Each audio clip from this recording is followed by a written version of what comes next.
未到12月，呢個郵筒都已經咁有聖誕氣氛，真係好期待喺英國過第一個嘅聖誕節。今日會帶大家走訪 Solihull B90 Shelley 嘅主要幹道 Stratford Road。我會形容呢條路好似我哋香港嘅英皇道或者彌敦道，鋪頭應有盡有。依家我哋出發啦 ，Let's go！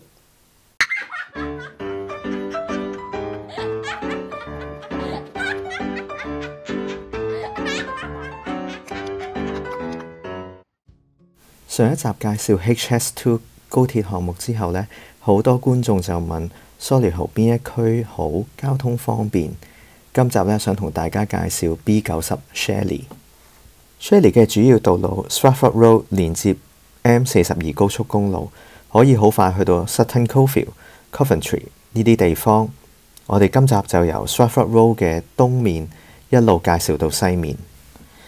揸車離開 M42 進入咗 Stratford Road， 我哋會見到有 Tesco 啦，同埋麥當勞。之後呢，會見到幾間大嘅車行，好似有寶馬啦、Toyota、Honda 同埋 Audi。新嚟嘅朋友如果要揾車就冇難度啦。另外呢，途中圈住 Webster Avenue 係 B90 New Build 嘅集中地。之前呢，我介紹過有兩個新盤 Orcas Village 同埋 Lucas Green 呢，就係喺呢個 Webster Avenue 嘅地方。好，繼續沿住 Stratford Road 西行，我哋呢會見到 Sports Direct。呢個 Sports Direct 呢間鋪頭呢，顧名思義就係賣好多大型用品、運動用品嘅。Stratford Road 交通好繁忙，好多車每日都喺度經過。咁有啲本地人呢，就話，如果你要住呢，唔好住喺 Stratford Road 旁邊，因為夜晚都會有賽車嘅活動。咁呢，喺未到 Sports Direct 之前呢，喺迴旋處嗰度呢，轉過去有一條路叫 B4102 呢，我哋呢就會見到有 Shelley 購物集中地 Solihull Retail Park。咁裡面呢，有大型嘅連鎖店 B&Q 啦，有電器鋪 Currys 啦，汽車單車用品鋪 Halfords 啦，同埋馬莎。Shell 油站對面呢，有間大超市 Sainsbury's。呢間超市個積分卡幾好㗎，每次呢購物完儲咗積分呢，佢又會有一個抽獎，又可以抽多幾分。少數怕長計，慳得就慳。跟住呢，我哋會沿住 Stratford Road 啦，會見到 KFC。Uncles 呢係一間校服店啦，有好多唔同中小學嘅校服呢都喺度揾得到嘅。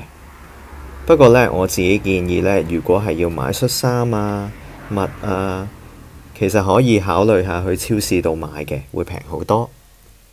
越行得近市中心呢，食店就越多，有日本嘢食啦，有中餐啦。之前有一段片介紹 B90 嘅中學，其中一間 Kingswood School 呢就好近 Stratford Road 嘅，呢間係一間 independent 嘅 school， 係 outstanding 嘅。咁條街有換胎嘅鋪頭啦，有 pizza 食啦。仲有一間中式嘅餐館，有日本嘢食。對面呢，有福特車廠。途經 Stratford Road 嘅巴士線呢，有好多嘅，而我留意到呢，其中6號巴士線呢，就係由 Solihull Town Centre 呢去到市中心 Moore Street。依架巴士呢，個班次好頻密嘅，幾分鐘就有一班㗎啦。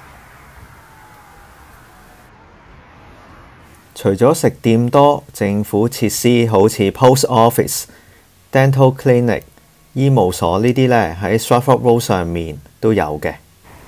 我自己呢，好欣賞呢個城市嘅泊車設施，好似去到一啲政府嘅建築物外面，例如一啲醫務所啊、牙醫診所啊，外面嘅泊車位呢，一定係足夠俾市民呢係使用嘅。過咗呢啲政府設施，又見到有車廠。Stratford Road 上面呢，有英國主要嘅銀行設立分行，有 HSBC 啦。喺銀行對面呢，有兩間超市，一間係 Iceland， 一間係 Aldi。喺 Aldi 超市隔離呢，有 Lloyds Bank。我自己幾欣賞呢間銀行嘅服務。開戶口比較簡單啦。佢需要嘅文件亦都唔會話太複雜。咁同埋佢張 debit card 呢，間唔中呢，佢就會有一啲嘅優惠。好似最近佢就話，如果喺網上面消費5次係金額10磅以上呢，咁佢就會回贈5磅。間唔中呢，去 Five Guys 度食漢堡包啦，咁 Lloyds 嗰張 debit card 又會有5% 回贈嘅。咁當然呢個係銀行自己嘅決定，幾時會有優惠啦。Lloyds Bank 嘅後方係 Shelley Park 嘅 car park 啦。咁 Shelley Park 喺呢個位置係幾好啊，因為如果行街行得攰嘅時候呢，咁行入一條街呢，就有一個大嘅公園可以行。咁 Stratford Road 有Boots 啦，係一個大型嘅藥店啦。嚟緊我哋會繼續介紹好多英國嘅資訊，大家可以 subscribe 我哋嘅 channel， 撳埋個鐘仔，咁就會知道我哋幾時有新片出㗎啦。Card Factory 呢，有各式各樣嘅賀卡，啲食店呢，真係多到數唔到。咁最主要都係食西餐為主啦，但係中餐嘅餐館都係有嘅。咁多間餐館，我自己都冇機會去試勻晒。咁各位聽眾，如果你哋係有機會食過 Stratford Road 上面有邊間食店係好食嘅，係真心推介有抵食嘅，都歡迎你哋留言話俾我聽啊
！Shelley 本身有自己鐵路站，從 Stratford Road 行大約20分鐘就到㗎喇。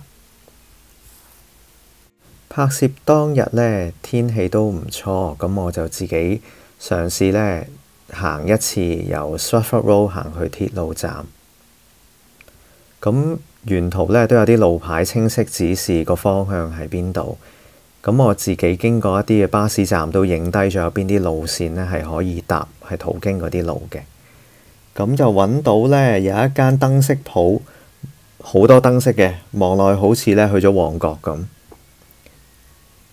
咁呢架49號巴士呢，就可以直達 Shelley 嘅鐵路站。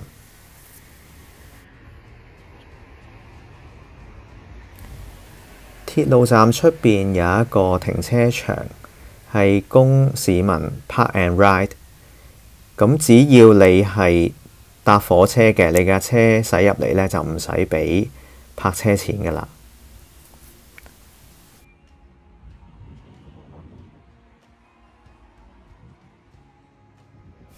鐵路嘅收費方法係同香港好唔同，冇一個入閘機，係去到嘅時候呢，就喺 ticket machine 嗰度呢，就撳你想去嘅地方，咁佢就會話俾你聽幾多錢，就買張飛。咁我自己呢，就試過呢，由 Shelley Station 嗰度撳去伯明翰嘅市中心啦 ，Moore Street 嗰個站，咁大概係10幾分鐘車程。收費呢就係$4.2。